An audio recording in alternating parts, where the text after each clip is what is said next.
My son loves the sound of doctors, investigating all the different ways he can become a doctor. He's the research for how many years So I sent you an email back education asking. require.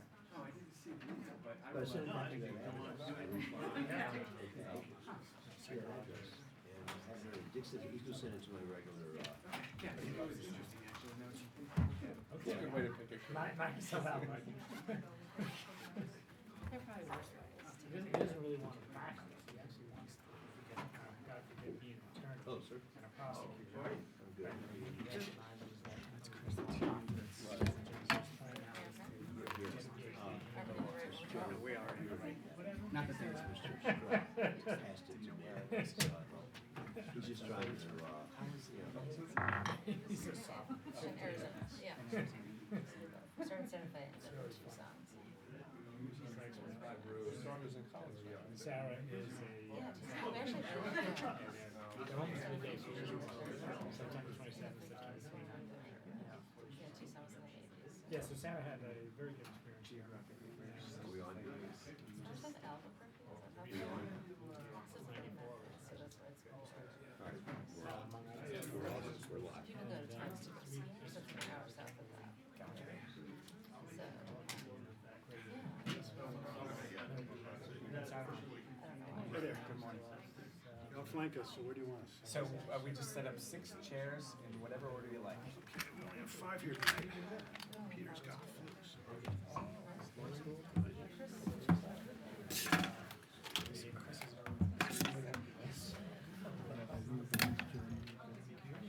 Where am I? How are you?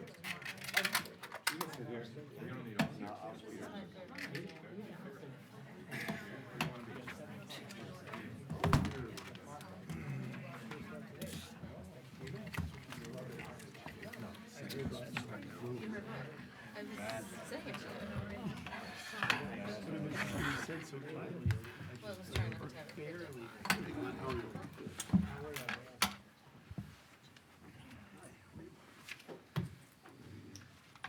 Blazers. I didn't wear a blazer, I wore a tie. Make sure that's really good. I'm glad you didn't either. I don't think I have one. You guys want to slide down? No, she's Did I send you an email? No, I didn't. I meant to. I have some notes. That's jealous. I'll send it to you now. No, How are you? she's not here tonight. I'll send you the same email. Yeah, please do. It has to do with actual calculations and investment returns and.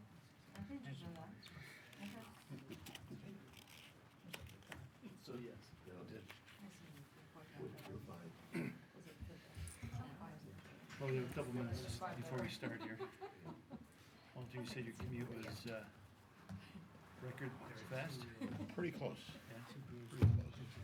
Secaucus to here in an hour and 20 minutes. Nice. Yeah.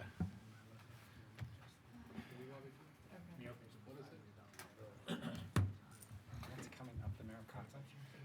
Yeah. Well, by my clock, it's 7 p.m., so I'm going to officially call the Monday, February 13th Wilton Board of Education special meeting to order.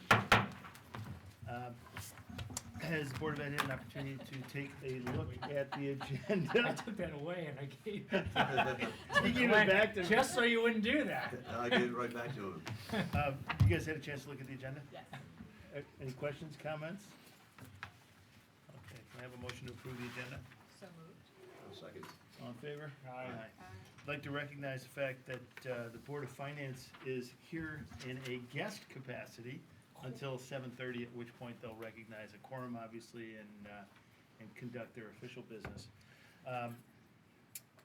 We hold this meeting every year. It's an opportunity for the Board of Ed and Board of Finance to sit down as partners and patriots to discuss where the town's at, where the superintendent's budget is at, and we use that information as an opportunity for us to further deliberate prior to the Board of Education making a decision on a final budget that we would then bring forth to the Board of Finance. We have an opportunity for comments from the public at the beginning of today's meeting. Is there anybody from the public that would like to speak? And as I look out in the audience, I'd like the record to note, the only one that's not an administrator is Stephanie Kim from the press. So, seeing nobody from the public, I'll move on. It's gonna be kind of interesting on how we do that, given that you're not officially here other than guests for the next half hour. But, first agenda item is budget discussion. So I think what I'd like to do is walk through some of the work that we've done for the record in preparing this budget. You know, it's been our effort over the last few years to try to begin a collaborative process of working with the Board of Finance. I think each year it gets better, and I'm optimistic that every year after that it will get better and better. We now have a multi-year projection out there. Is it as good as it could possibly be? No, but it's getting better. We built this budget with members of the Board of Finance participating in the Business Operations Subcommittee meetings. Did that work flawlessly? No, but is it 1,000 times better than it's been in the past? I think it is. And as I personally look at each of you, I know that I express great appreciation for what you feel for Wilton and the teamwork that each of you have shared with us. I know you have a tough job to do.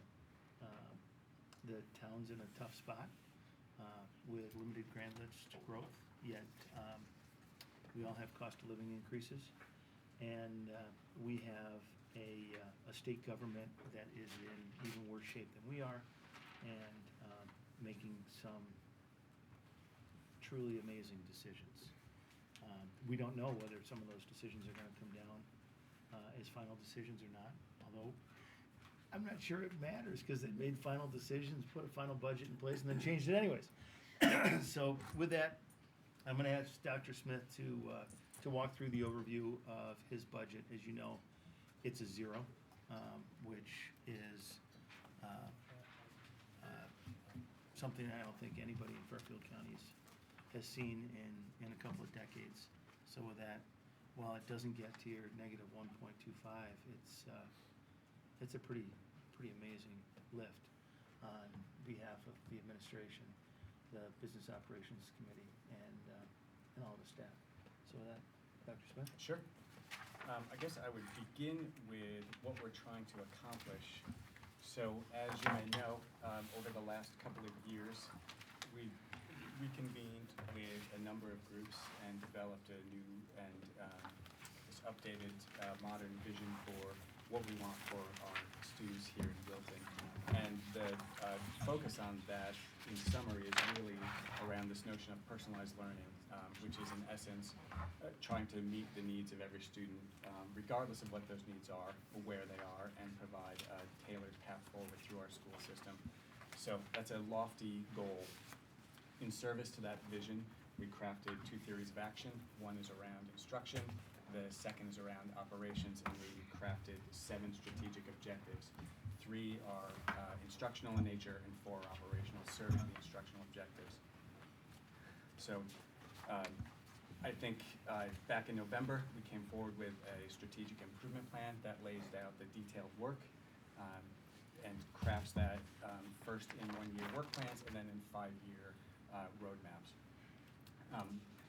Embedded within that, we have several major initiatives dedicated to personalized learning. One you've probably heard quite a bit of talk about, and that's the Library Learning Commons. You got to see a bit of that when you were at those of you who were able to attend the last meeting over at Cider Mill. And we're excited about that because I think that is one example of what a facet of personalized learning can look like. So as we have developed a vision and strategic plan, we've also spent a significant amount of time looking at how our resources are deployed and reorganizing our resources in service to the strategic plan. Obviously being mindful of enrollment decline, being mindful of the needs the district has, and being mindful of how we deploy staff. So all of that information is contained within the last couple of budget proposals. But what I think you see is a conscientious effort to deploy resources toward our strategic objectives. And so part of that has been around building capacity. And so what we've tried to do over the last 3 years is to leverage the enrollment decline, and as we've needed fewer student-facing teachers, we've recreated or recrafted positions to support staff. So positions like our curriculum coordinators and our coaches. We've also, in this current budget proposal, proposed 2 additional library media specialists to support the library learning commons, as well as support the digital learning commitment that we've made to, again, modernize our curriculum. So as Bruce shared, as you well know, the punchline of our budget is a 0.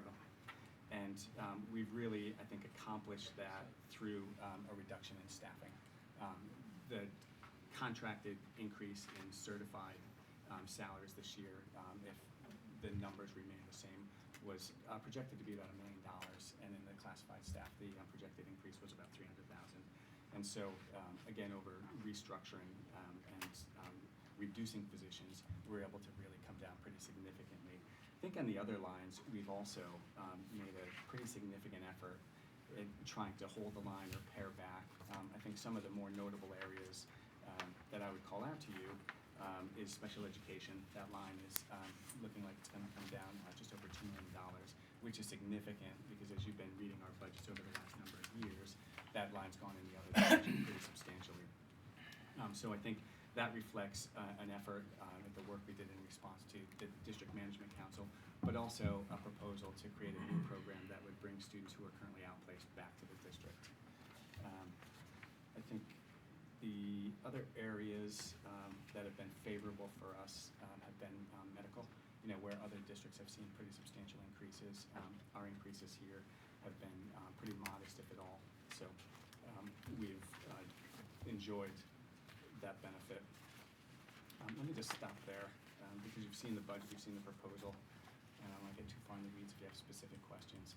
I guess what I would say just kind of on the whole here is this is, I'm midway through my 3rd year, and I believe that I was hired by this board to bring some change to this district, to renew focus on our instructional program, and to manage a budget. And I look at the budgets that we've put together since I've been here, and comparatively speaking, while they don't meet the guideline this year of -1.25%, we've worked pretty hard to get close. And so I expect that you would see evidence of that effort in what's in front of you.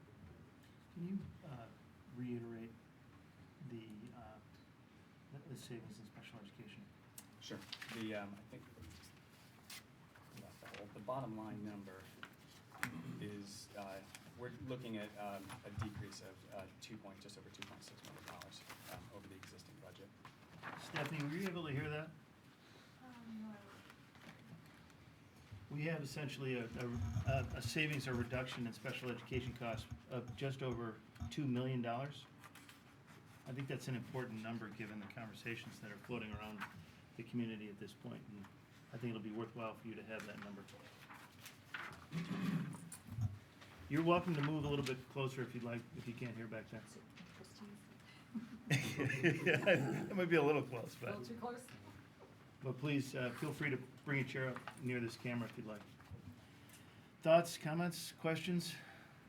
You're here as guests, and we're welcoming any perspective that you have. We should probably hold off the questions till 7:30 for official reasons. What do you want to do for 20 minutes? That's a good question. Deck of cards?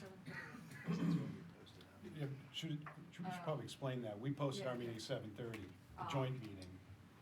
Bruce posted your meeting at 7 o'clock. So our meeting doesn't officially start till 7:30, which is questions to the Board of Ed. Okay. And people in town focus on things like that, so. Yes, they do. Okay.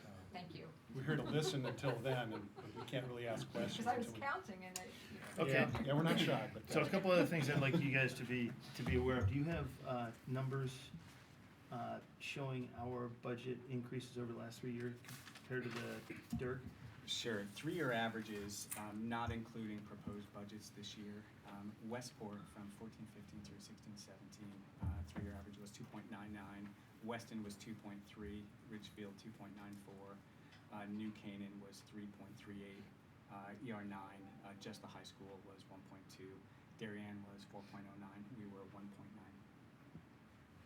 So hopefully what that shows you is, we understand the mill rate challenge that you're facing, and we're doing, what I believe is yeoman's duty in trying to stay ahead of our competition while keeping quality up, trying to drive costs down. Now, I don't think we can solve the mill rate problem overnight. I think we've got to take multiple bites at the elephant. But I think what this shows is that we're doing that. I don't know that, I didn't ask you to pull the cost per student numbers, but with Ridgefield's increase last year, you know, even our cost per student numbers are significantly towards the bottom end of the DERG. So I know people in town are pissed at their taxes over the last 10 years. You know, that's obviously a technical term. But I don't think the Board of Education is necessarily the one to be mad at over the past 3 years or this coming year. You know, we're aware of what the governor's talking about doing. Would you feel comfortable sharing some of your personal thoughts on the governor's proposal? I would. You've got 18 minutes. If you don't mind, can I defer on that since that's an agenda item? I know these gentlemen have received some questions. I gotta see if I can At figure out their how to meetings. finagle that. Well, no, that's a discussion. It's on our agenda for the second item. Yeah. But I'd like to make a motion to allow Dr. Smith to share his perspectives on what the state's doing. Is there a second to that motion? I'll second that. We need 2/3 vote in order to make that pass. All in favor? Aye. Any opposed? Seeing none? Dr. Smith, you have 18 minutes. Yay. Here. This came from Casbo. You've probably seen this information in not this form, but in a different form. And what's on the sheet is just a summary of the proposed allocations in the various grants that the state provides. I'm concerned, I think it goes without saying, about the governor's entire proposal. So I think a beginning point would be the state has an obligation to support public education. I think that goes without saying. I also think it goes without saying that there are dramatic differences in the way that communities fund local public education through property taxes. Unfortunately, I think this governor's proposal and the tight fiscal constraints has created an environment that pits cities versus towns, and I don't think that's appropriate because everybody loses in that environment.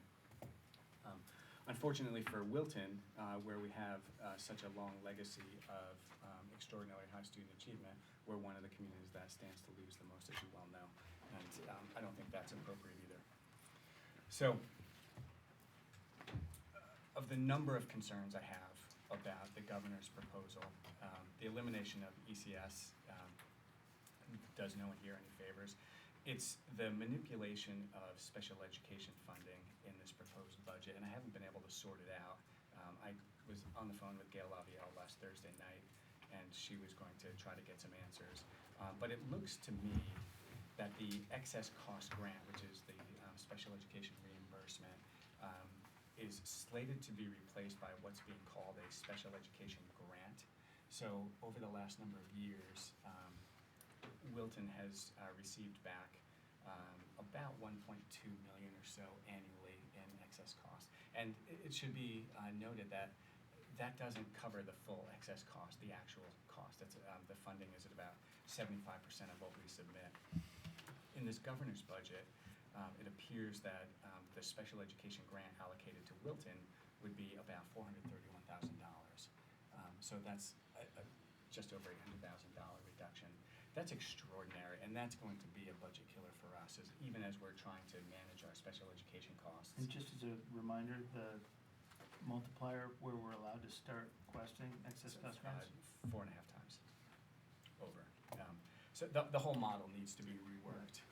But I think it's another example of the manipulation that the governor is making in trying to redirect funds. And I'm not suggesting that the cities in this state don't need the funds, they do. I mean, education is sorely underfunded all over the place. But to provide those funds at a cost to the special education students here in Wilton is completely inappropriate, and it shouldn't be allowed to stand. So I'm very concerned how that's going to unfold. I'm also concerned about the proposal to push a third of the teacher pension costs back on the town. And my read on that is simply this. That's the state's obligation, and it's the state and the state government that has underfunded that fund for many, many years. So to turn around now and hand it as a bill back to the towns is just completely disrespectful and inappropriate. And I think, as you all are aware, I'm certainly aware of the funding challenges we have in the state, but to turn around and stick it to the local communities is just it's a shifting of the burden, and nothing else, and it shouldn't be described any other way. So to summarize, I find the whole budget proposal pretty outrageous, because I see that the governor is trying to balance his budget on the backs of kids, and I don't think that's appropriate. So anyway, that's not 18 minutes. No, you know what I find fascinating about the governor's proposal relative to shift the burden for pensions to towns is the citizens of these towns have been covering that burden and sending tax dollars up to Hartford for years, I want to say decades. And so now they're talking about sending the obligation back to us without sending those tax dollars back to us. So that's really where I have a hard time with it. One of the other things that I found that I wasn't aware of is that those who were managing the state teacher's pension were using an accepted a growth number of 8.5% per year. There's no logic behind that. I mean, right now, when we look at long-term gains, we're talking, what, 4%? Chris, what are your thoughts on that? We probably want to check with the evaluation rates that the town of Wilton and the pension and OPEB plans are using before we get into those. Are we using 8%? I would just suggest you take a look at it before you. You're on that committee, so I'm gonna ask you the question. It's a public record. It's a reasonably high rate of return. So if you have a view about what a reasonable long-term assumption is, I'd suggest you come to the meeting and have a conversation, share your perspectives with the other Okay, members of the I'm still committee. asking you, even if I get embarrassed publicly, I'd like to know what that number is. Off the top of my head, I think the blended long-term assumption we're using now is 6 for the OPEB, or 5.5. OPEB's 5 something. 5 something, and the 5.75. pension is 6 1/4, and that's a blend of equity returns and bond returns. That's still a big difference between that number and 8.5. Well, it depends on your asset allocation, because if you're overweighted in equities, particularly illiquid equities, you can make an argument that it's a reasonable return. Really? It depends on how the assets are invested. It's a complicated issue. No, I understand. I'm not sure we have anything else to cover for the next 15 minutes. We'll take a 10 vote. minutes? Does anybody else from the Board of Ed have thoughts, comments they want to share as we lead into this? Glenn is chairman of the Business Operations Committee. Could you shed some light for the community on some of the assistance the Board of Finance provided through the process? Yeah, I think we had really a great help with Richard and Peter sitting in our committee in numerous meetings, discussions about targets, objectives, how to structure the budget so it was more transparent, I guess, than it had been, and working hard to try and put together a 5-year plan, a 5-year forecast, which we're still working on, and we're there, but it still needs a lot of refinement. No, it was a great help, and a lot of really good discussions in our meetings about issues. The DMC came up as a question, and I think our co-members from the Board of Finance raised many appropriate questions as we went through that process, and challenged us in our thinking about what we were doing from a budget perspective, and to Dr. Smith's credit and Dick and the work they've done. To come in with a flat budget really is pretty remarkable. We didn't start there. think everybody needs to know that we weren't there in the beginning. We were, not well above it, we were higher than that. And it was pushback from Richard, from Peter, internally, to get down to the best possible number we could get to, and that got us to flat. I know Dr. Smith just talked about the other numbers from other systems in the jury. I just don't think we can lose sight of that. New Canaan this coming year is at 2.7%, 2.76% increase over last year.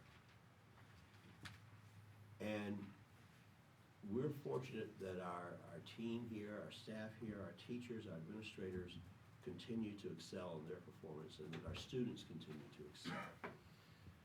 But we're putting that all at risk, and I've said this before, if we don't at least make some effort to keep pace. We cannot keep going year after year falling behind our competitive school districts in terms of the investment they're making in the school system and the things that they're doing that we are not or will not be able to do going forward if we keep this up.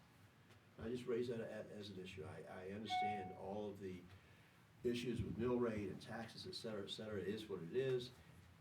And, to put that back on the burden of the school system to solve is, I think, a really incorrect way to go. I think the staff here, the administration here has demonstrated that they've heard the issues and come in with a flat budget when every system around us is looking at increases, year over year. It has for the last 3 years, greater than our increases.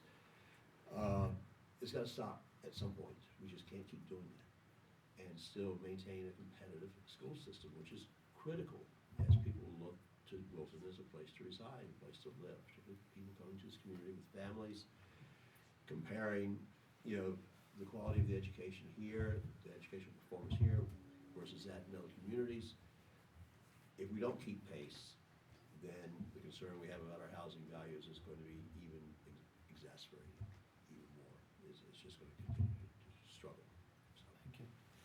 Lori and Laura, I apologize for putting you on the spot, but can you talk a little bit about what you've been doing in the Teaching and Learning Committee in trying to not only maintain the status quo and our quality of education, but increase it in the face of challenging budgets? Sure. Lori and I say this in every meeting, that we're so fortunate to get experience, not just work sitting down with Chuck Smith and Kevin Smith and Ann Paul at our meetings, but also we have worked very closely with the curriculum coordinators and with the coaches from the schools, as well as teachers. So, was it a couple months ago, we had every, department from the high school represented as they were presenting their 5-year plans for their new courses and what they'd like to do over the 5 years. And so we're there watching them, and just, I wish the whole town could see it, because if they could see the work that Chuck Smith is doing with the teacher evaluation and then what the coaches are doing, and I think everyone likes to think they're doing their best performance all the time, and personally, I always think I can always improve in anything I do, and I think most teachers do. And so the idea of having a coach who's there to help them in the classroom, to observe them.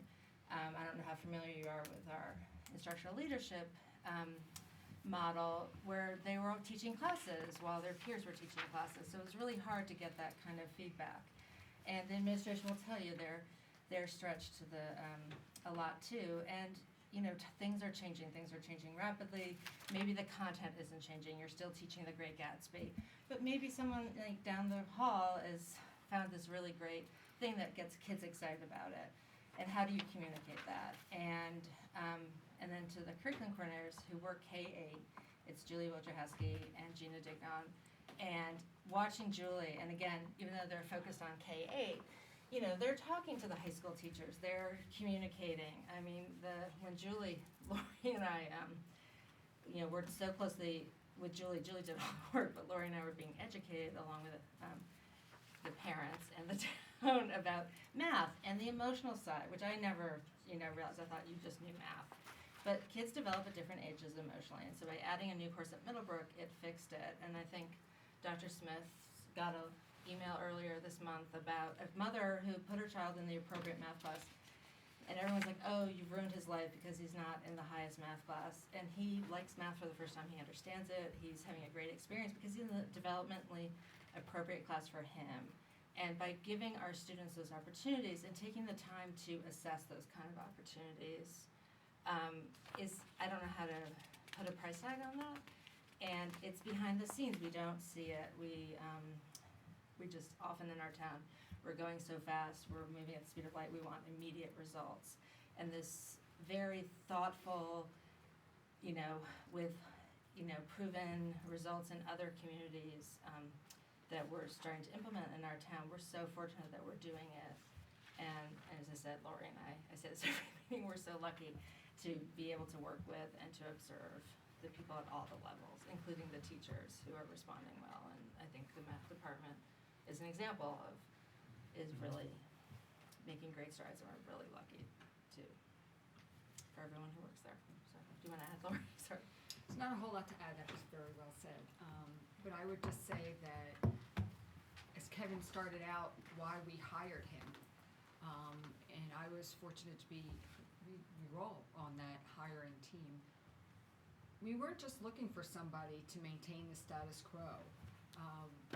We knew that the world of education was changing. The Common Core had already been presented, and we were told, don't worry, Wilton's gonna be okay. We're already above the Common Core in our performance, and come to find out we weren't, and that it did present a challenge to us. So when we went out to find a new superintendent, we were looking for somebody with the long-term vision. And the fact of the matter is, change takes time.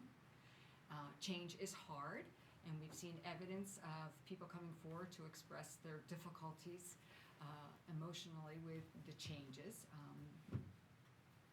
But I would say stay the course and stay with us, because what I'm seeing with the Dr. Smith is just incredible.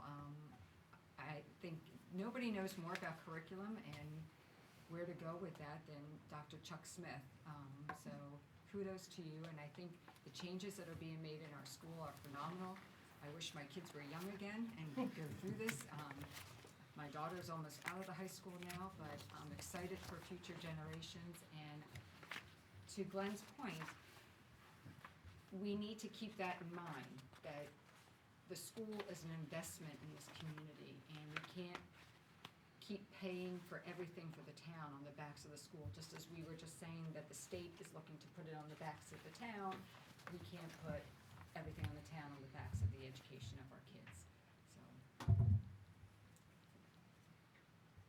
Great point.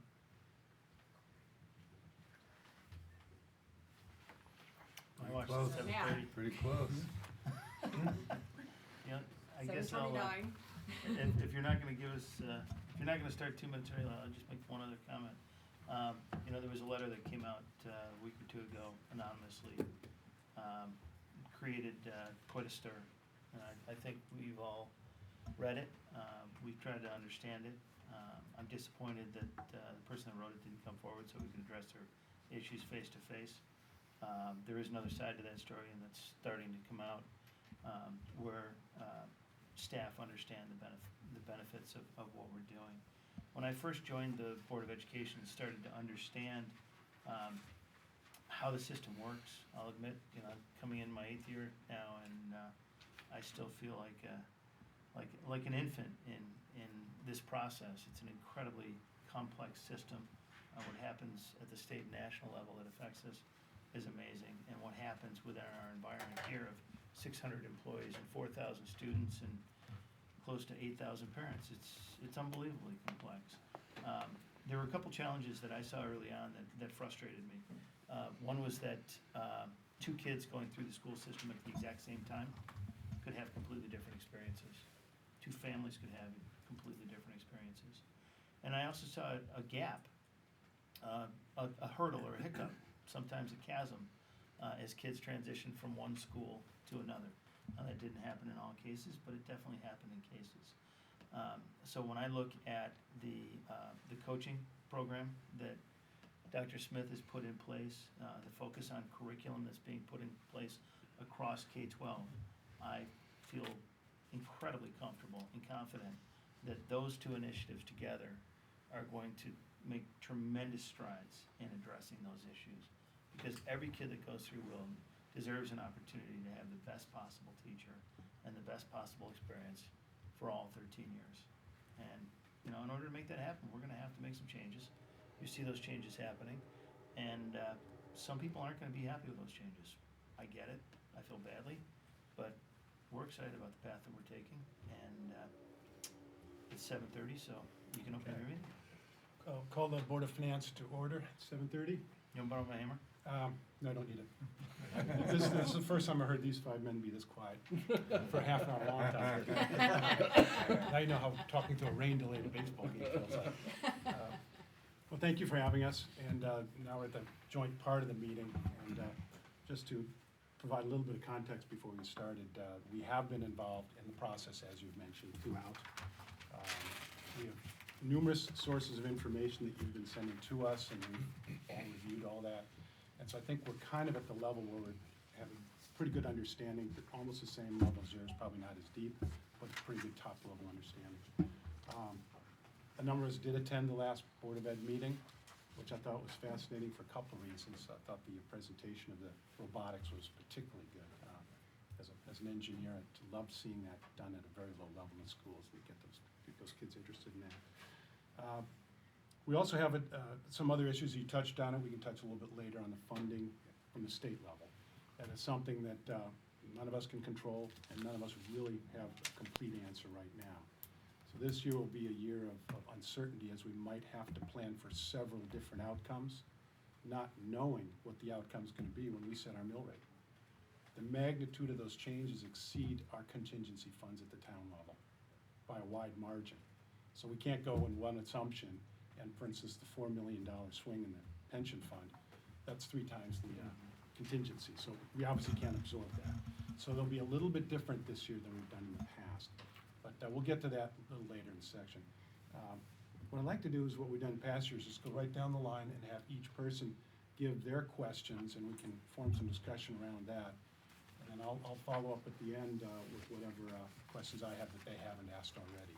So who would like to kick it off? You want to start, Richard? I didn't volunteer, but that's fine. Everybody else step back. I want to thank you for sending us this question and answer document. I found it particularly useful. One of the things we're all concerned about is special ed. And question 18 on this list asked a very interesting question. What's the average cost per student when not accounting for those outplaced? And the answer didn't actually show that. The answer just shows the average cost per sped student, which is both the ones who are in the system and the ones who are outplaced. I think it would be particularly interesting to see the trend for the outplaced versus the ones that are in the system.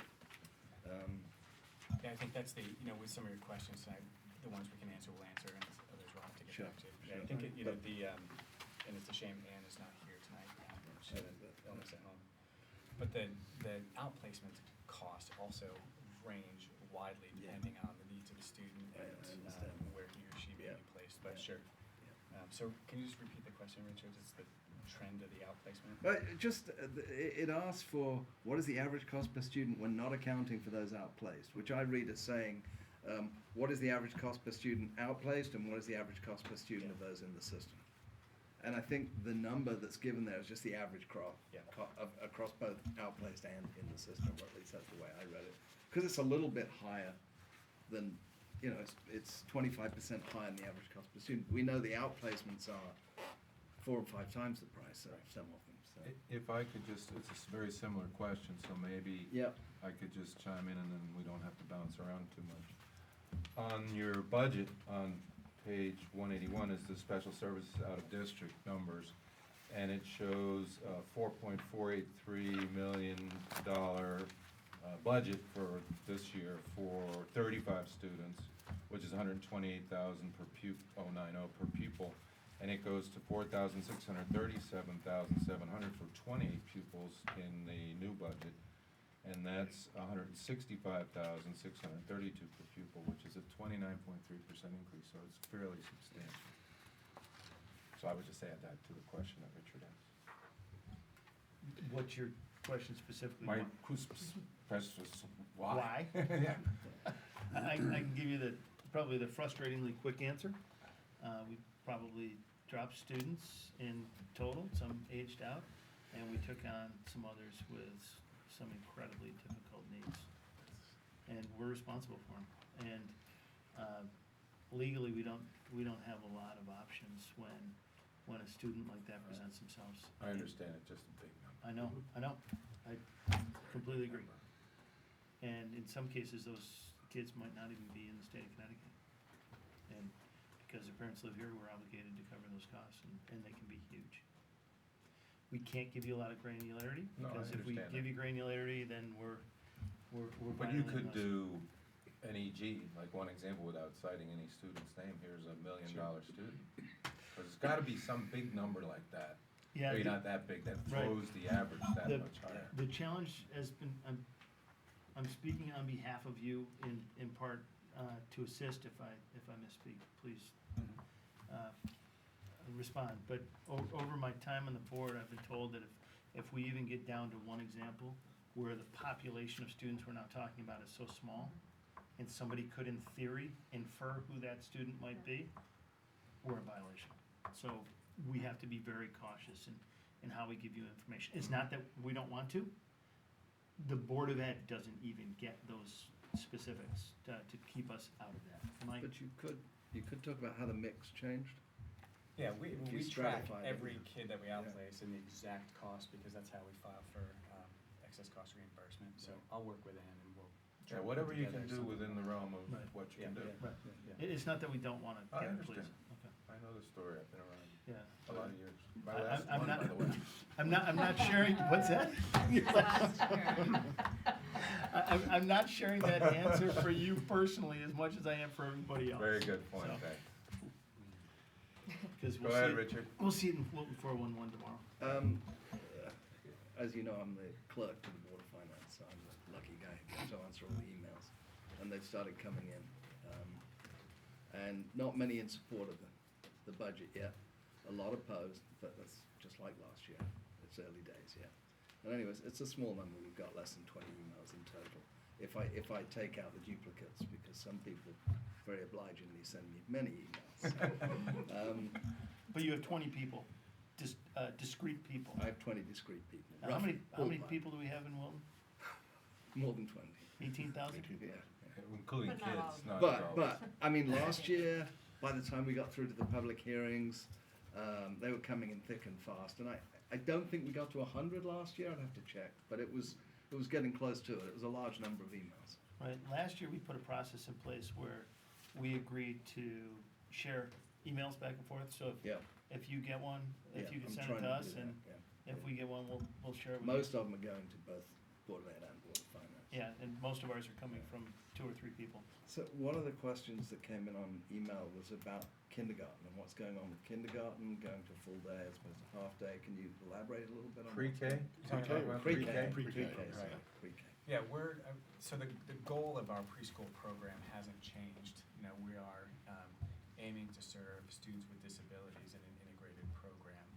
What has changed, because we have a new principal now, our pre-K director retired, so now we have a PPT coordinator.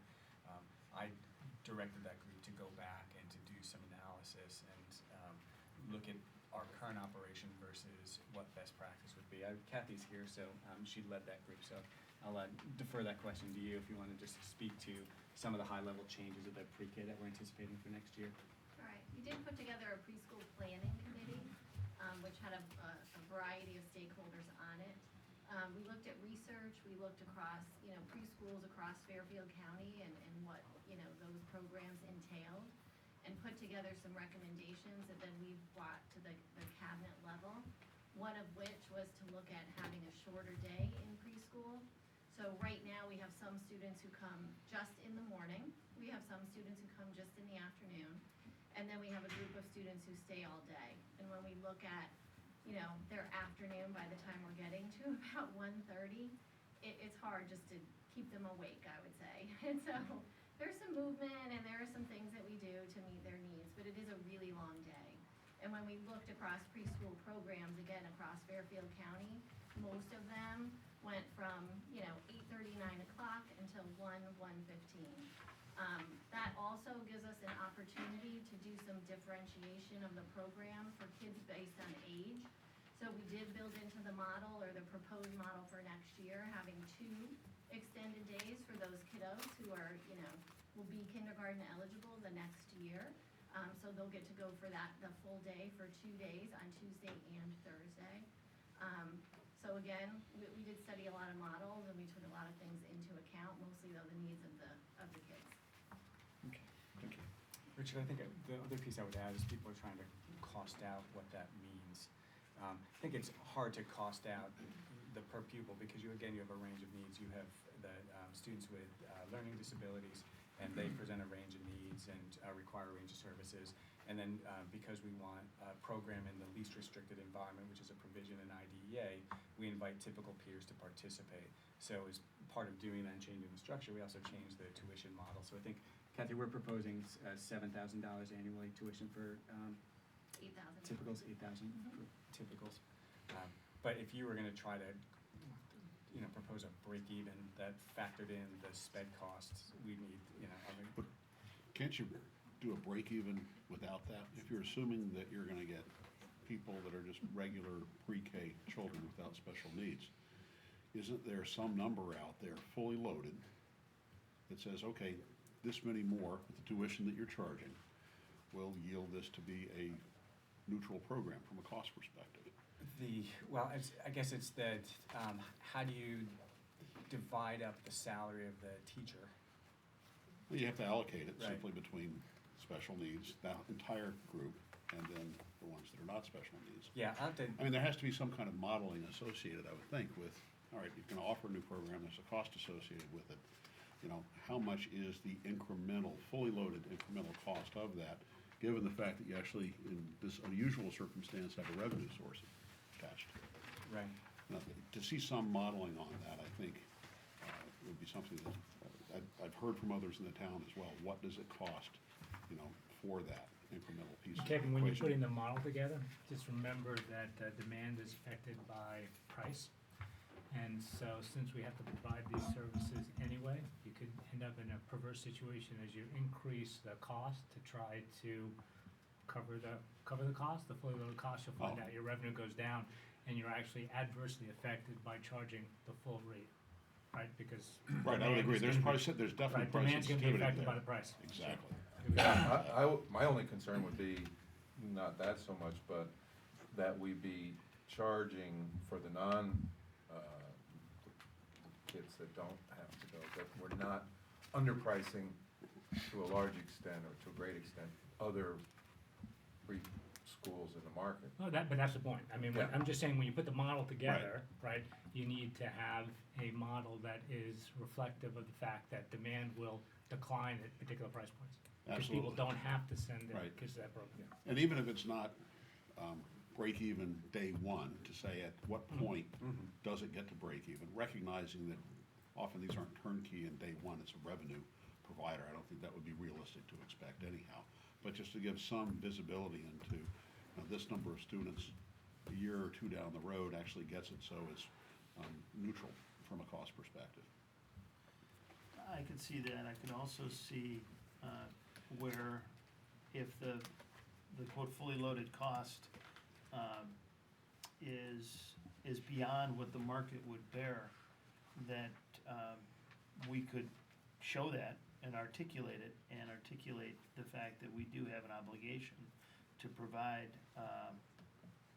students that do not have special needs, and there's a cost associated with doing so.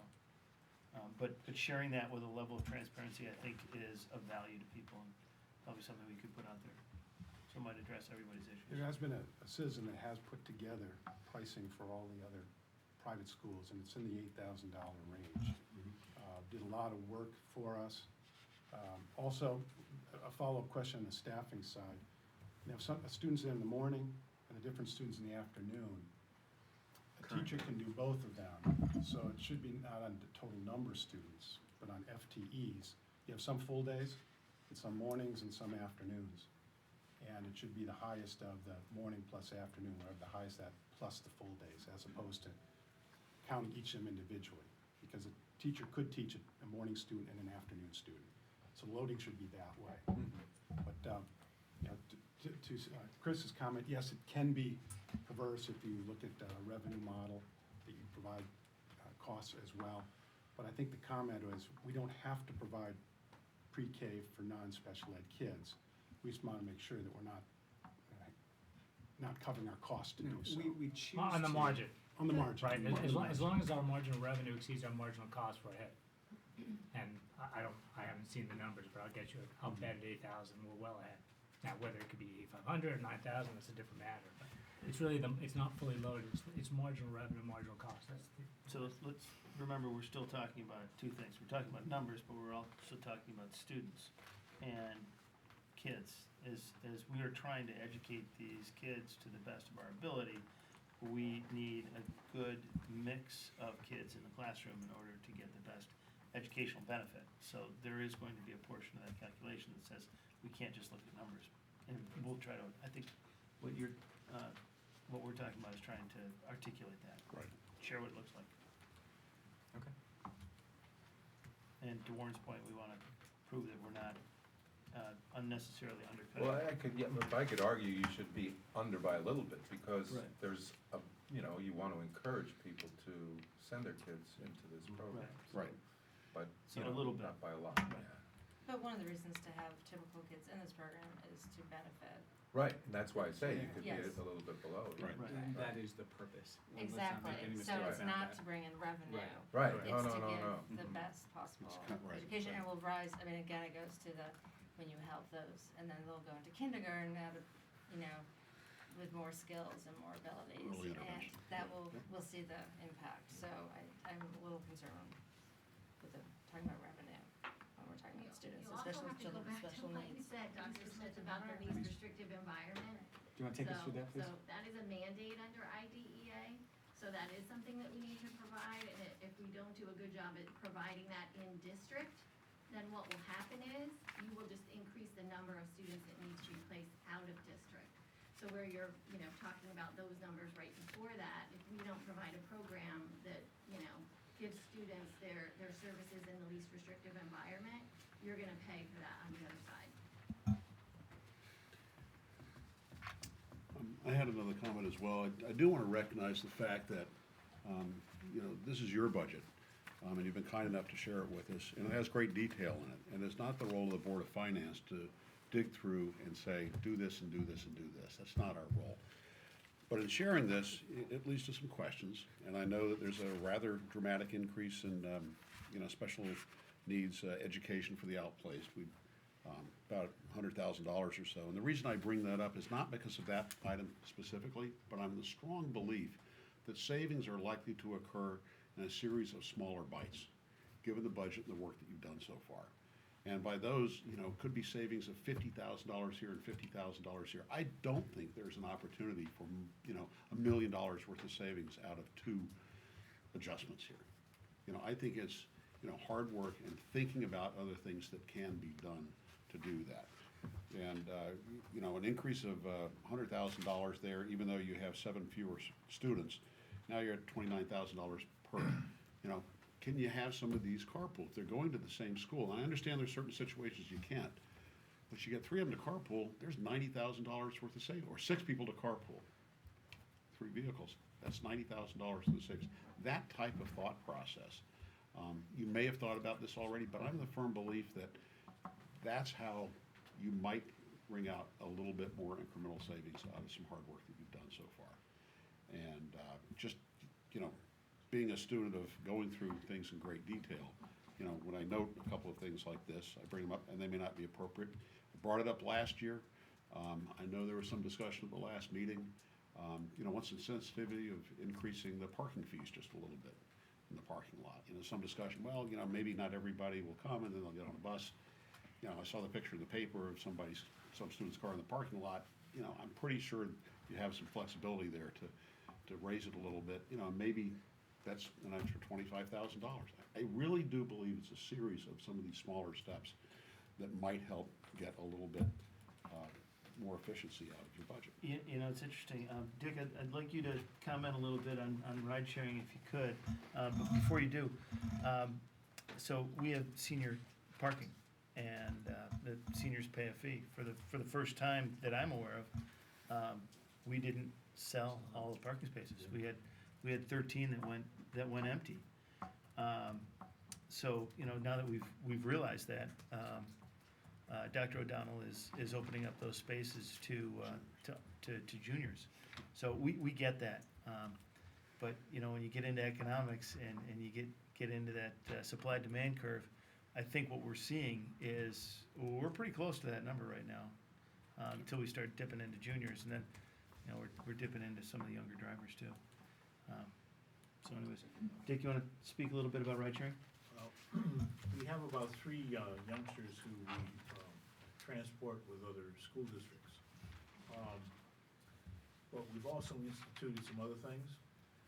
We usually have to move fairly fast when we have a new student. So what we've instituted was sort of a quasi bid. We email out to a group of vendors who we've been working with right along, with the address of the home and the address of the location and the timing, and we ask them to bid on it. And we want it back by a certain time. It's usually like a 2 or 3 days, so we can put it in place very quickly. And we found that that's been helpful in fostering competition. I also expect to put out to bid all of that special ed transportation in April for coming fall. And how we're gonna do that is put them out individually and then say, okay, we want the price per unit, and if we give it all to you, what kind of benefit, well, what kind of discount will you give us? And if we do multiple year, what will you do for us? And we're trying to really get some competition here. Will it be effective? We'll see. Obviously, it has to be open-ended because kids come and kids go. But I think we're trying to squeeze it as best we can. What are some of the challenges you see with ride sharing? Timing and the proximity of the school district where the youngsters are. When the transportation came into my office a couple of months ago, the first thing we did was I made sure our coordinator was introduced to the coordinators in all the towns around us. And we had a listing of what our ride shares were. So that's the first thing we do, is we contact people to find out if that's possible. So. When you mention timing, can you elaborate on what some of the timing challenges are that make ride sharing difficult? Well, let's say we send a lot of youngsters to Cooperative Educational Services, which is what they call a RESC, a Regional Educational Cooperative. But they have multiple programs at different times. Some may be elementary, some may be middle school, some may be high school. And if you've got kids that are at all grade levels, you could have 3 sets of cars going there just because of the timing. Because it isn't only in the morning, it's in the afternoon, because like here, your schools open and close at different times. It's a very complex thing, so we've set up some spreadsheets to do some analysis on it to see if we can see any way we can save. Thank you. Dr. O'Donnell, any thoughts on selling those other 13 spaces? The seniors, some of them just came forward and wanted one more opportunity for the last seniors to buy them, but if they don't scoop them up very quickly, they are going to the juniors. Can I ask a question? Yeah. I want to change the focus a little bit. And first of all, I want to tell you that I thought the half an hour where you were talking to us was very beneficial. We heard a great many interesting things, and just seeing how you worked and the idea program and all, fascinating.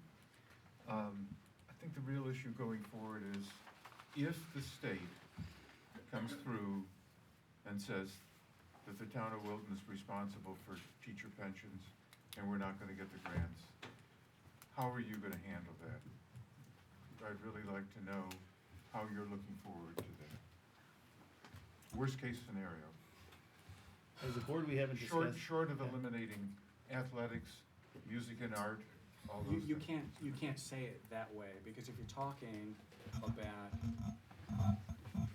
$2.4 million, right? That's the net total loss if you combine all of the various reductions, state and district, or excuse me, municipality and district.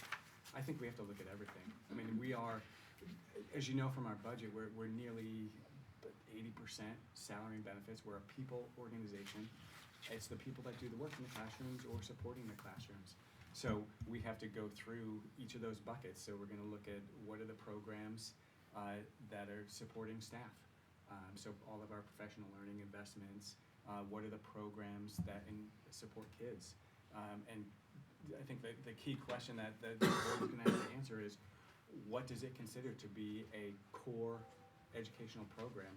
And I think everything that's not core is probably what has to be looked at. And so that would be sports, arts, I mean, things that we know kids must have to really enrich their full educational experience. So we have to look at everything. And then so in that is class size, increasing participation fees, even though that's a nominal amount, deferral of any planned expenditures, library learning commons, the proposed capital improvements we're gonna make at the high school and a STEM lab. I mean, those are all small things, but it's everything. I mean, what we're talking about here, in my opinion, is catastrophic. And what's really important on that is Wilton's not unique in this. The governor's proposal will change the face of public education statewide. Richfield is gonna have these same conversations. New Canaan, Weston, Westport, Norwalk, Stanford. Stanford came forward with a 10% budget increase as an option if all of this came through. So it's terrible. Yes, all of those sacred cows that we don't want to talk about, that I get lambasted on for bringing up, are going to have to be on the table. It will dramatically adversely affect our district and every district in the state. It's not a Wilton problem. It's a state of Connecticut problem. And when are we gonna go through the exercise of the contingency planning? I think that's one of the conversations that we need to have here to figure out if and when we need to have that conversation. Or shouldn't we go through the exercise soon? Yeah, absolutely. At the next Board of Ed meeting? Quite possibly. Well, this is starting the process. I don't think that you did as good an answer as you could possibly do today, but it's really just framing a bunch of different scenarios that we've just found out about maybe 2 weeks ago when the governor Right. proposed his bombshell announcement. I don't think anybody expected it except maybe Lynn. But it's a big number and we're not gonna answer it here, so I'd suggest, why don't we work on the budget we've got the second agenda item to talk about governmental spending, which is what that gets into. And it will probably lead to a series of scenario building if we only lose this amount at the town level, if we lose this amount, and if we lose that amount. Right. Because we just don't know those answers right now. But we only really have depth on this budget tonight. And so I'd suggest we spend our time on that. And then the next one is really a launching off point for scenarios, given events that we don't know how they're gonna come out, so scenario building from that standpoint. And we'll probably come out after we vote on the town budget. It'll come out after we vote on the town budget, just like last year, so that's why the scenarios, well, I'd also like, though, Jeff, to understand this better, because I knew nothing about this until about a year ago when Lynn mentioned it as a possibility. You mentioned in your email that the teachers contribute 7% and the state puts in 30%. I heard tonight that the rate of return is 8.5%. If you're putting away 37% and assuming an 8.5% return, you'd be about 4,000% funded. I'm looking at Walter because I think, yeah, unless you were so underfunded, you got a That's- 10 to 15 year catch-up period. Right. But 30%. We are the second worst funded state for the pension in the country. So is this Thank a God for deliberate Illinois. catch-up period? Is that what's going on? Because I Well, feel like it depends on what standard you look at, but it's my understanding that the pension funded status by GAAP standards is somewhere in the 30s, right? And that by their standard, by applying a higher discount rate, their estimated earnings of 8.5, and Yeah. the rest of the world's running at 6.5 or 7 right now, is just not realistic. They've also put in far less, and we actually have, 3% escalation roughly But per year. 30% isn't far less.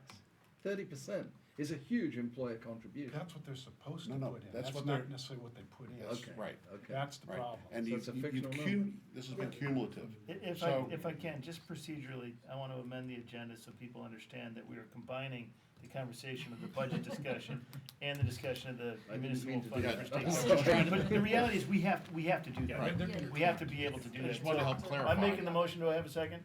Second. Any discussion? All in favor? Aye. Opposed? Seeing none? Okay, let's move forward. Sorry. Okay.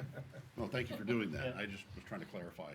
No, I think it's the with right some- thing to do. We're We're all stuck wrestling in with this this. tar Talk pit, about one without the other. right? Right. One of the other numbers I noted here is that Miller Driscoll K through 2 enrollment's down 41 or 5.3%. And I think this is something we just have to keep an eye on because this will roll through our system. And we've all experienced declining enrollment here. And this is just going to be a trough of a wave that's going to come through. And I just make sure that everybody keeps that in mind going forward. There were a couple of numbers that I couldn't quite triangulate. They were smaller, but nonetheless, grade 3 this year is 252, projecting 278 or plus 26 next year. That's an unusual increase where everything else is decreasing. And likewise, grade 11 this year is 328, and you're projecting seniors next year to be 345 plus 17. Typically, there's a roll down, not a roll up. And I was looking at those numbers and saying, is there something unusual going on in a couple of these classes where you actually expect increases in class or grades next year? Well, what you're looking at for this current year and back are the actuals.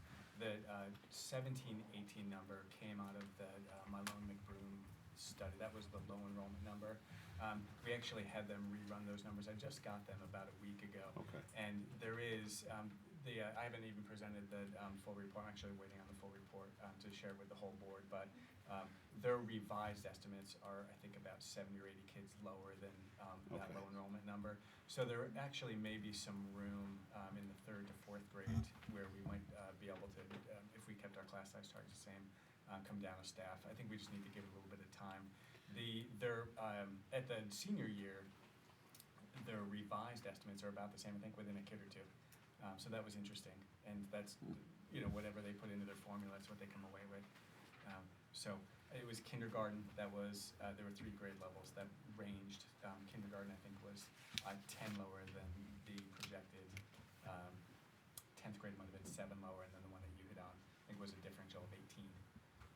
So, yeah, it's a good point, and I think the revised estimates will speak to it.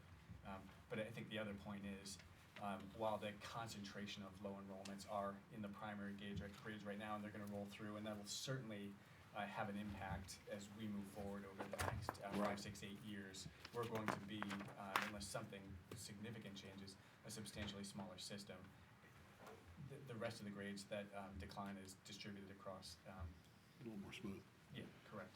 And then I just want to clarify one other number that I think you had shared earlier. You said the savings year over year in special ed was about 2 million. It's actually 2.664. It's higher than that. 2.66, yeah.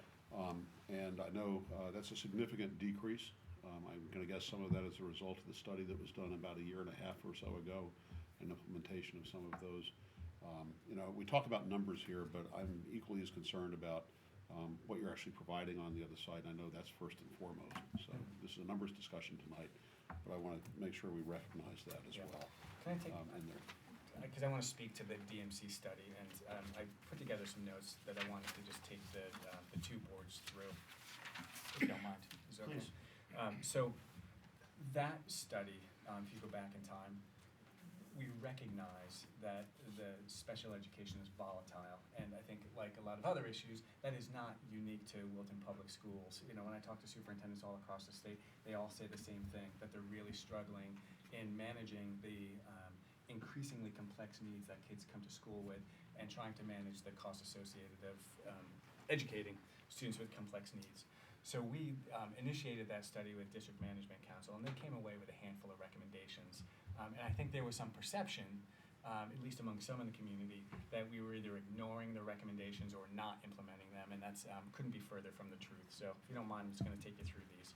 So the first recommendation from District Management Council was to adopt a consistent best practice approach to teaching reading to struggling students without IEPs and to struggling students with mild to moderate learning disabilities at both the elementary and secondary level. So, and the reason that was their first recommendation, and we agree, is because reading is a gateway skill, and oftentimes when you encounter students with learning disabilities, at the core of that, for many of them, is issues with reading. So they offered 10 research-based standards for us to examine as we're considering reading. The first was clear and rigorous grade level expectations for reading proficiency.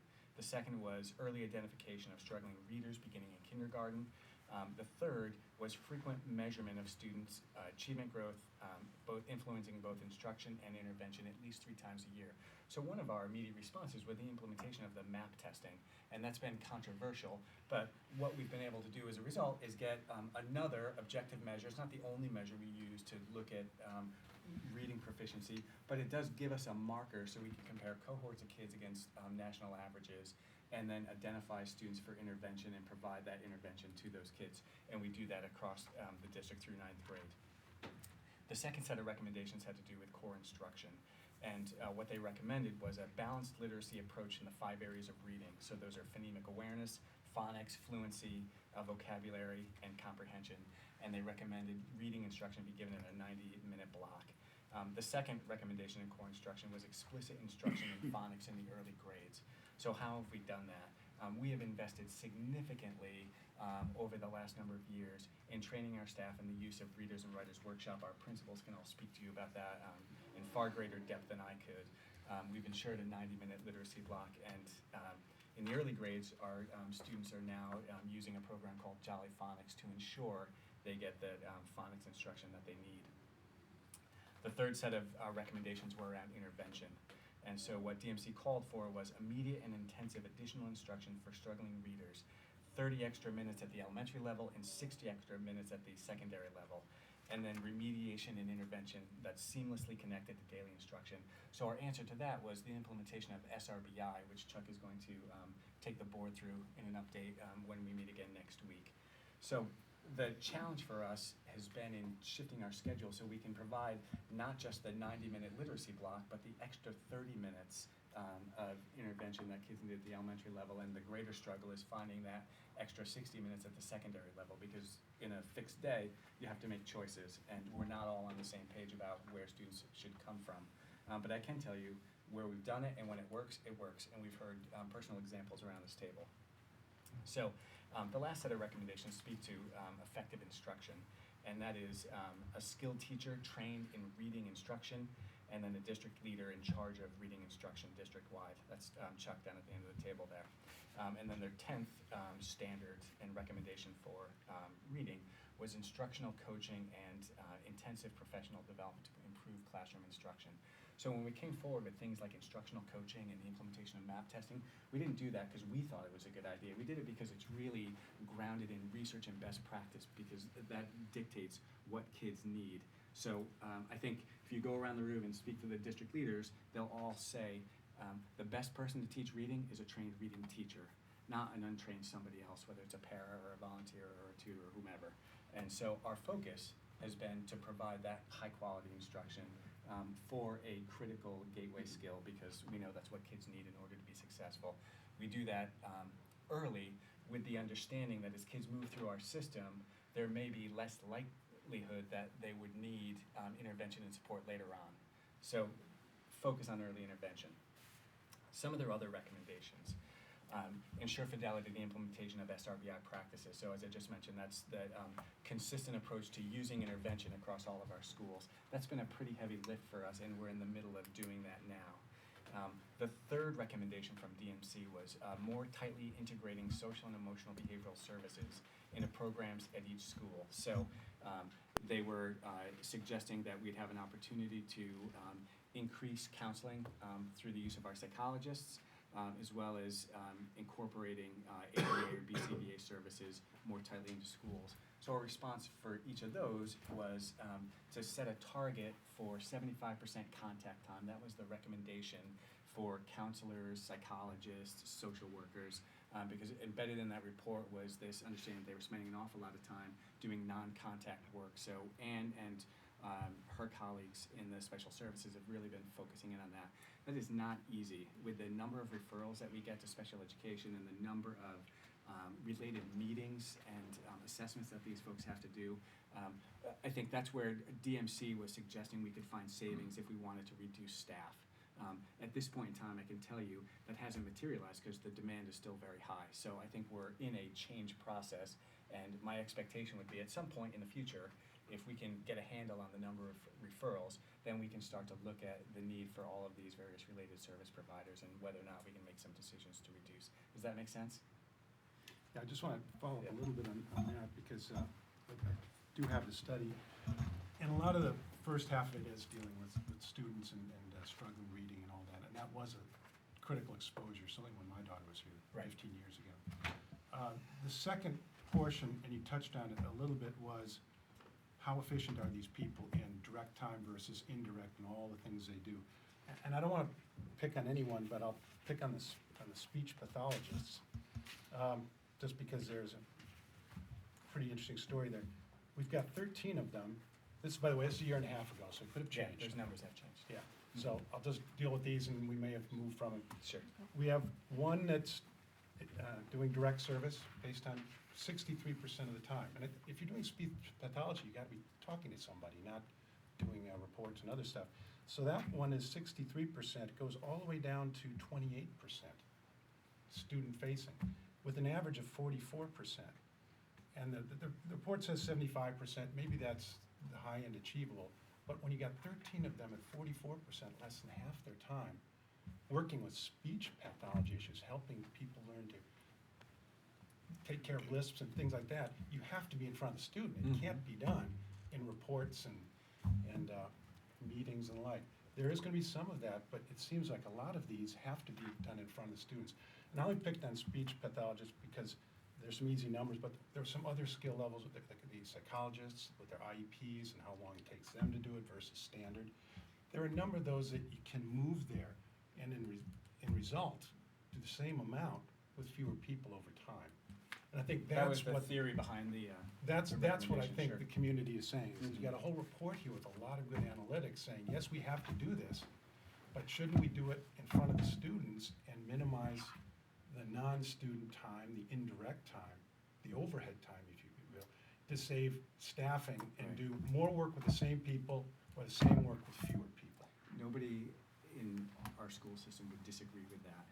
I think what that report fails to capture is the complexity of the environment. Because, and I think I'd go back to what I said, having 75% contact time is the standard that we're shooting for. And the challenge is the environment and managing all of those other related responsibilities.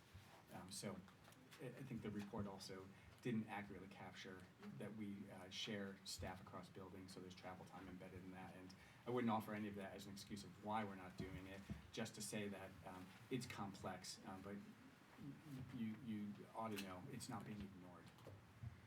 It's something we said it wasn't gonna happen day one, and it would take several years. Right. But either the demand is going to fill up the staff time available, or we need fewer staff over time as they transition into other careers or retire, and we can get more with fewer people. There were just a lot of ones noticed here. I just picked one, but there were psychologists and occupational therapists. It's the specialties where they really focused on how much time are they working directly with the student versus overhead. Yeah, I think group size factored into that, Jeff. You Yeah. know, so we had, when we went back and looked at that, when that study was done, there were a number of students who were receiving specific one-to-one services. So shifting the groups to, 3, 4 actually makes a difference as well. So some of those things we've been able to do already. It's, highly individualized to the IEP, but, I would just say again, we're looking at it very carefully. So, I'm gonna go back to the fact that talking about numbers drives me crazy relative to kids, but we've been able to realize almost 2.7 million in special education efficiencies. Would you say that report has been a significant driver in helping get us there? I wouldn't say that yet. I think the report has been instrumental in really helping us focus. I think down the road, it will be instrumental because what that report offers, particularly in those first set of recommendations are around early intervention. And I just think it's gonna take time, you know, because if you, we're just by way of example, we've been tracking the number of referrals to SPED, and, you know, specifically at Southern Mill, we've seen a huge increase in the last month. And, you know, people are kind of left scratching their heads. And each of those referrals comes with a whole set of requirements that takes staff time and staff time away from kids. So I can't say that it's a straight home run through line that, you know, we are seeing the results. I think that a number of those savings will come as a result of being able to provide high-quality educational services here in the district, whereas right now we have kids who are outplaced, you know, particularly kids who are in that 18 to 21 range. Thank you. One other question has to do with the instructional leadership program. Is this a project or is this a process? And the reason I'm asking that question is, you know, numbers floating around recently, $1.7 million total cost. Do you get to a point 3 years from now where you say, okay, we've implemented most of this, and that number comes down? You're Or talking is about, I'm sorry, instructional coaching, is that what you're referring Instructional to? coaching, right. You know, is that a non-recurring or continuous item at that level? Or do you get to a point where, all right, we've done the coaching, we've changed behavior, we have what we want, and that gets dialed back? That's a good question, and I don't know. It's a simple yes or no answer. I think, you know, we have the bulk of our coaches are in the primary grades, K-5, and particularly supporting literacy. So as we meet our goals with literacy, will there be opportunities to pare back from coaching there? I think, you know, we deliberately made a choice at the secondary level just to provide a single humanities coach and a single mathematics coach. And so, you know, some of the feedback I think that came through that anonymous letter was in recognition of just capacity at the time. I don't anticipate adding coaches. I think at this point we've got a long way to go. You know, if our goal is to provide a consistent, high-quality experience across every single classroom, I don't see that we're going to dial back on coaches at the secondary level. Perhaps at the elementary level. I'd ask Chuck to weigh in on that as well. I think so much of it depends on how things unfold. And we have to look at how our students perform academically. It's driven by need. I mean, certainly if we get to a point where we're very pleased with the level of achievement of our students and the performance of our teachers, we could consider.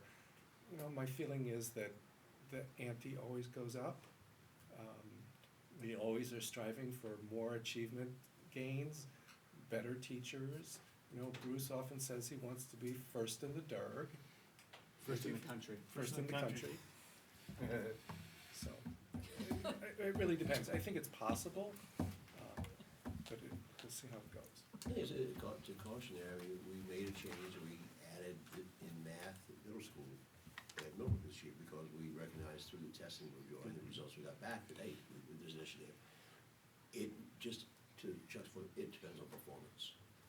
It may be a static number for a long time until we get performance up to a certain level, and things arise that you don't expect. Well, what's happened here? And changes in philosophical approaches to education and dictates and mandates come down. There's so many variables there.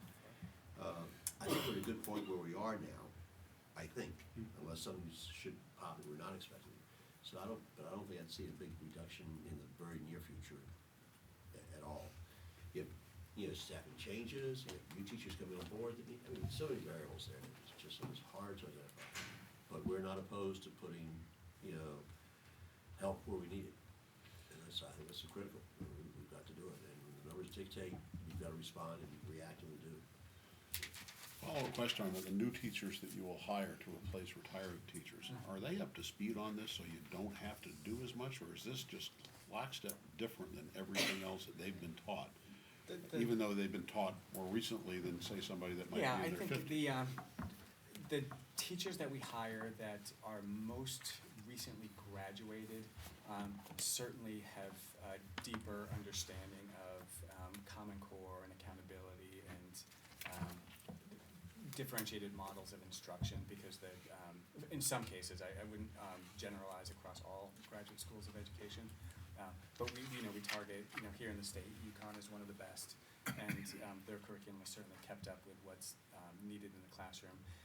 That being said, it's very hard to replicate what's actually needed, and, compositions of students change every year, so, I think on the whole, yes, but that wouldn't suggest that, they are completely ready to hit the ground running. If I could follow up a little bit on your question there, we're talking about instructional program improvement, the category, count 2210. It's fractionated across a whole bunch of different places. Walter's talking about the district at 1.68 million, but you have at Miller Driscoll, under count 2210, 104,000, Cider Mill, 143,000, Middlebrook, 208,000, Wilton High School, 107,000, Sped, 52,000, plus 1.68 million. So you add up all those pieces, count 2210 is closer to 2.3 million. So, one comment on some of the budget here is there's a lot of reclassifications that made it a little difficult to pull together a lot of these Yes. pieces, and things were moving a lot, so comparing year to year was extremely difficult. This particular one seems to spread, and the question is, why'd you put 1.7 at the district and smaller amounts at each of the schools? Why not put it all at the district if it's a district-led Yeah, initiative? I'd let Dick speak to that, the 2210 account, Dick. Well, that's more, it's the curriculum, this is Chuck's account. And frankly, I think it gives more control in spending it in a very focused way, rather than sending it out to 4 different buildings and having it spent in 4 different ways. Whereas the money out in the buildings is spent more to focus on the buildings.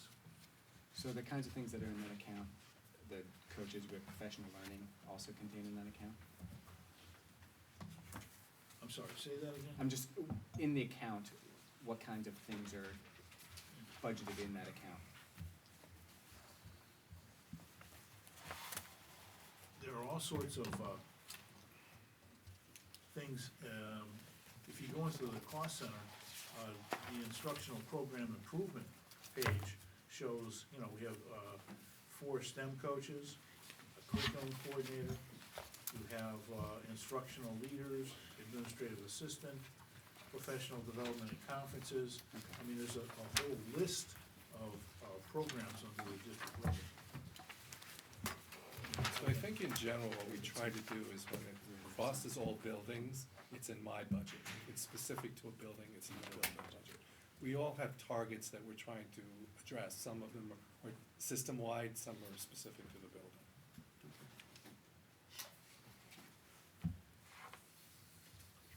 Goes back to you, Richard.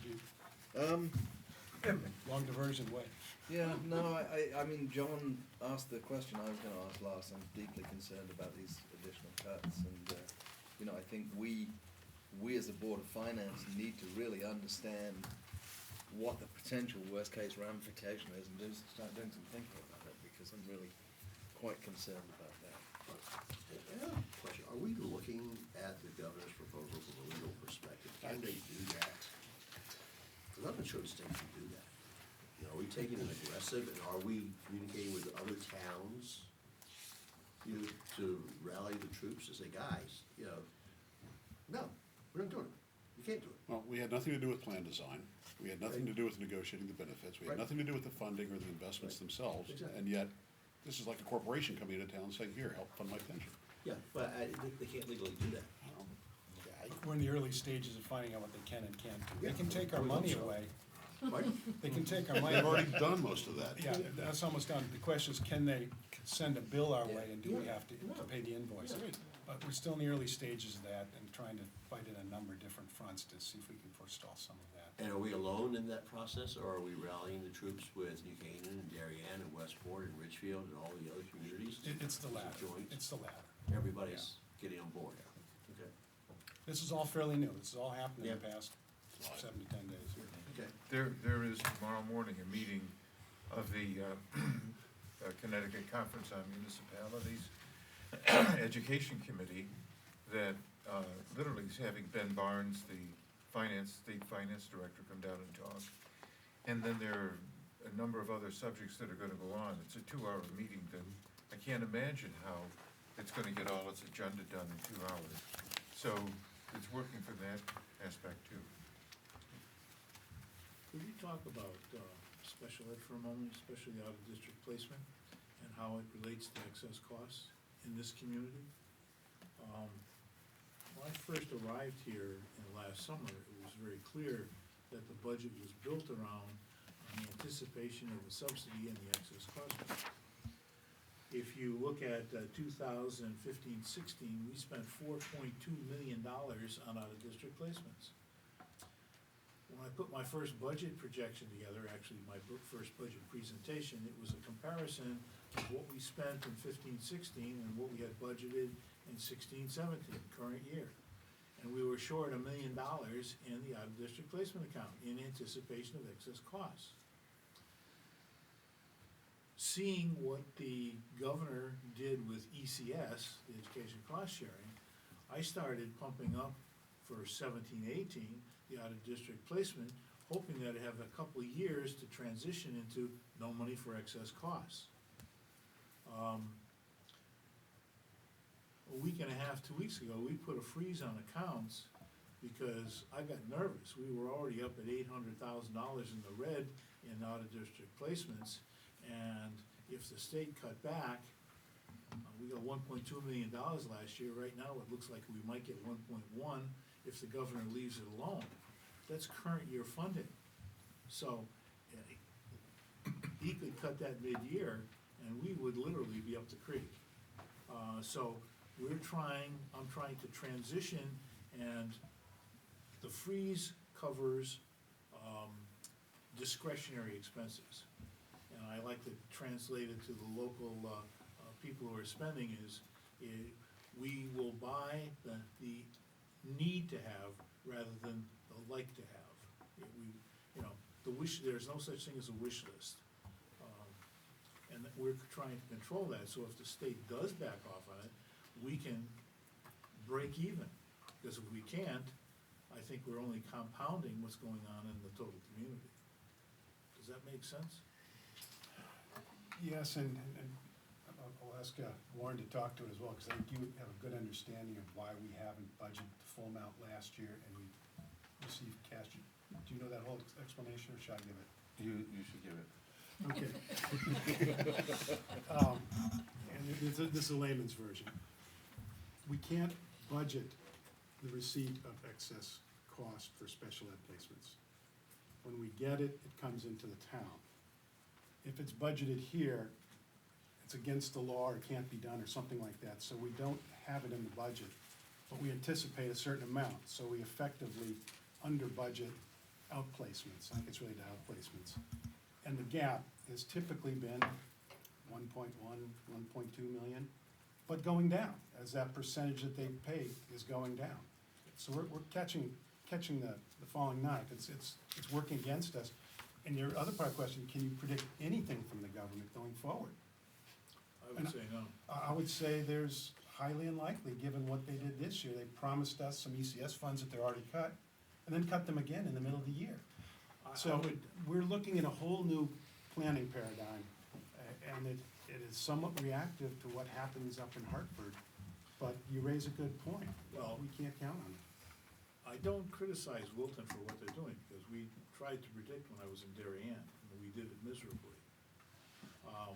And the thought was, why should you raise the taxes and raise money that you know is coming in from another source? Exactly. It doesn't make sense. So, I understand what's going on, I'm just bringing it up because I think the axe is gonna fall sooner than later, if the governor has his way. Well, that's why Dr. Smith was talking about this new special ed amount being carved out of the old ECS. What does that include? What does it include for affluent towns, which is different than what does it include? Is it subject to be pulled back like this year's number? And we don't know at this point. There's just not enough knowledge for us to even go into that. So as we find it out, we will definitely get everyone involved. But at this point, all we have to do is say there's a big question mark hanging over it, including cost recovery. But it's also 16-17 as well as 17-18. Understood. Understood. Like I said, it's a whole new ballgame with the state at this point, and not a good one. So. And to going back to the teacher's retirement, they've shorted that account for more than 20 years.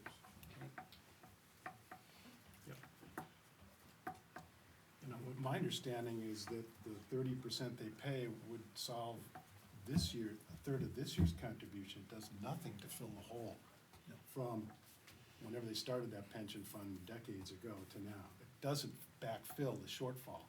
It just offsets some of Getting this year's worse. contribution. So, This was a mindset across the country, though. It isn't just Connecticut. There were so many communities that shorted their retirement funds, whether they were certified teachers or classified staff. I mean, I can't remember the name of the town, the large community on the west coast that went bankrupt because of it. Where do we go from here? okay, done with questions? No, I'm good. Walter? Done. Done? Done. Done? I got a few. One of them has to do, this is a comment, just, which maybe is a why question again. It has to do with the page 7 on the budget, which is a summary page, but it's a summary by site.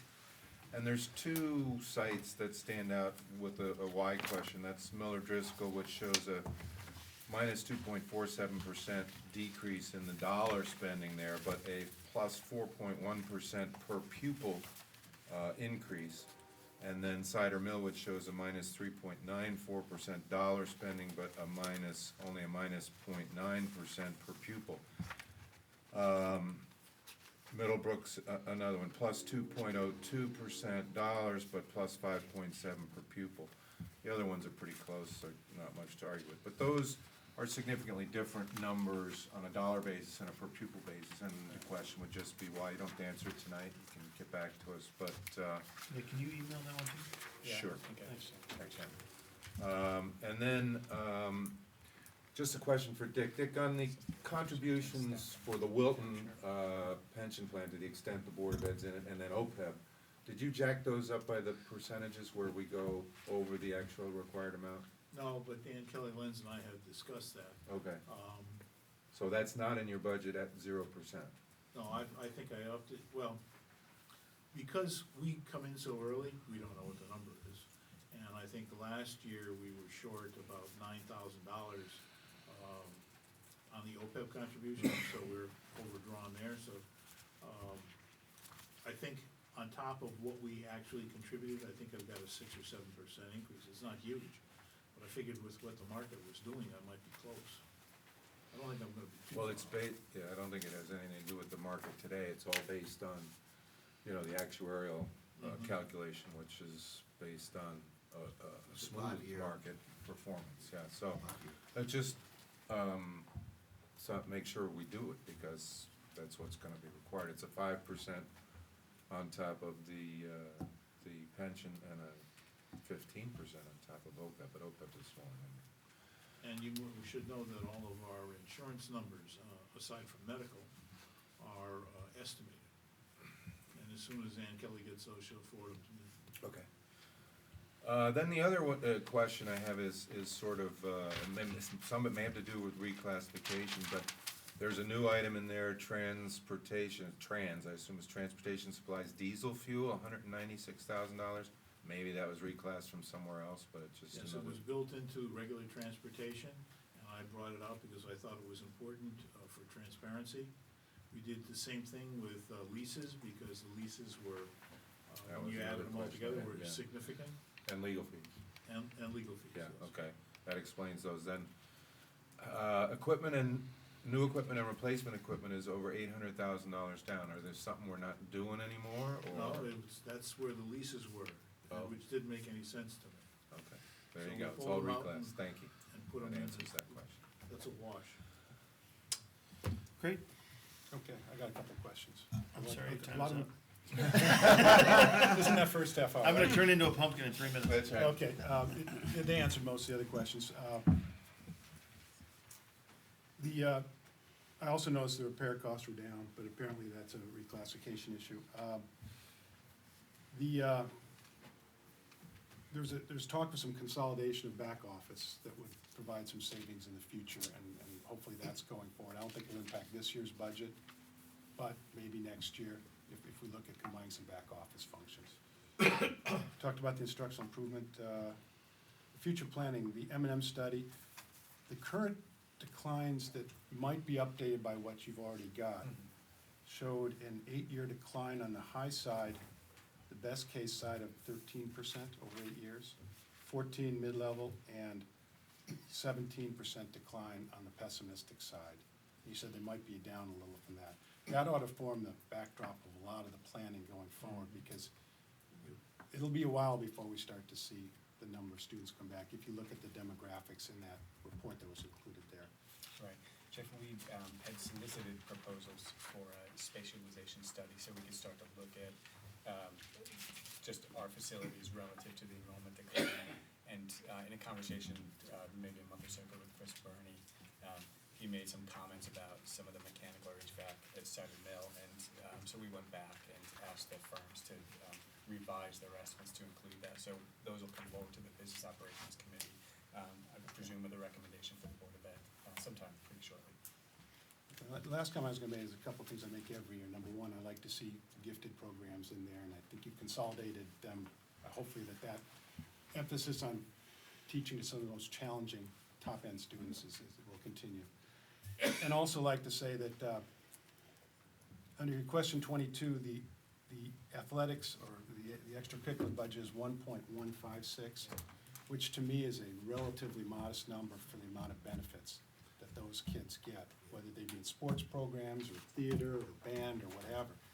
Relative to an $80 million budget, those are fairly small amounts, but have a meaningful benefit to the kids that go through the program. I know mine did.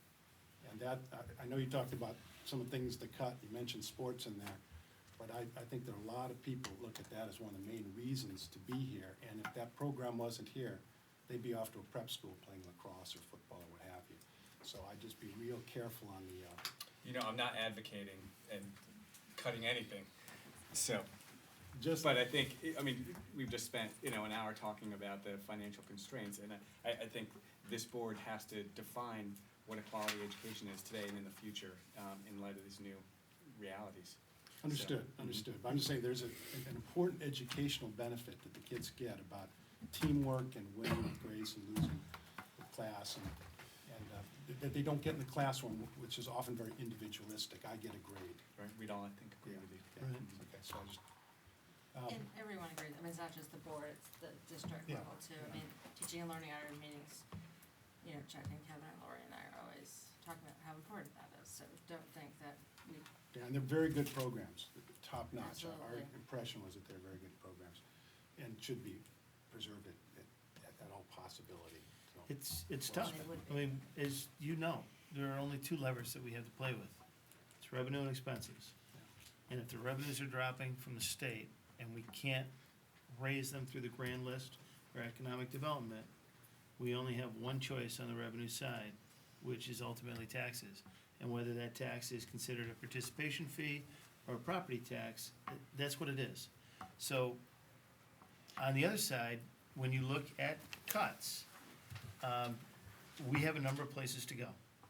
Obviously, we're a headcount rich environment, so the most expensive headcounts that we have are in administrators and in teachers.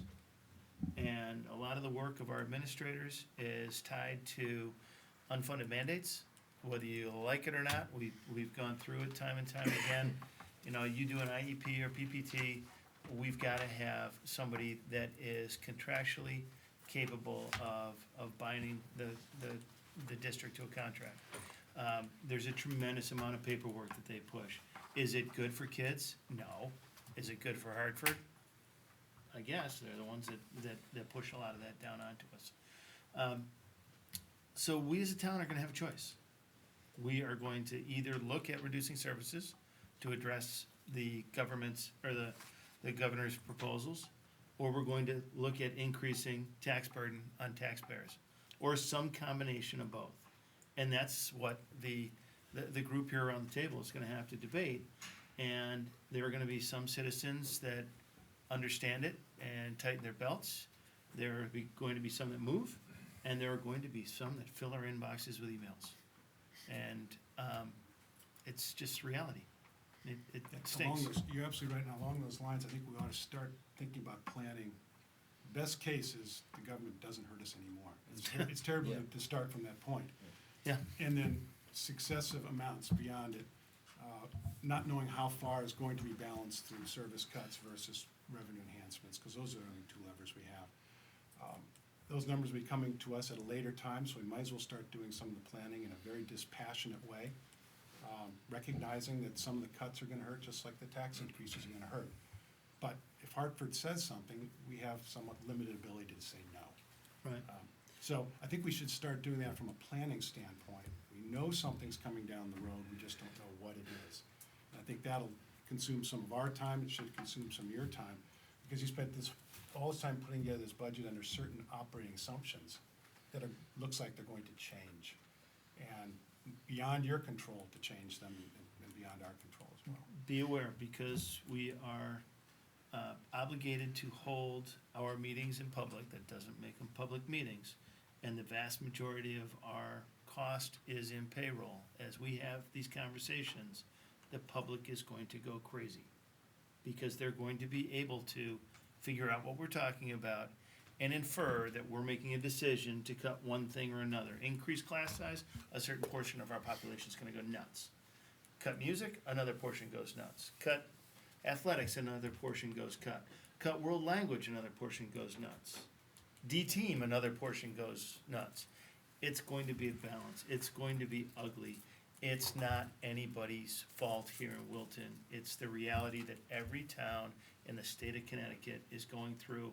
We will do everything in our power to try to come up with scenarios that balance the load as best possible. But there is no pot of gold. Somebody's gonna get hurt. And the reality is, it's gonna be kids. And that stinks. To that point, Bruce, we talked a year ago about having that 3-year tool, that planning tool, and I know some work was done more recently on that.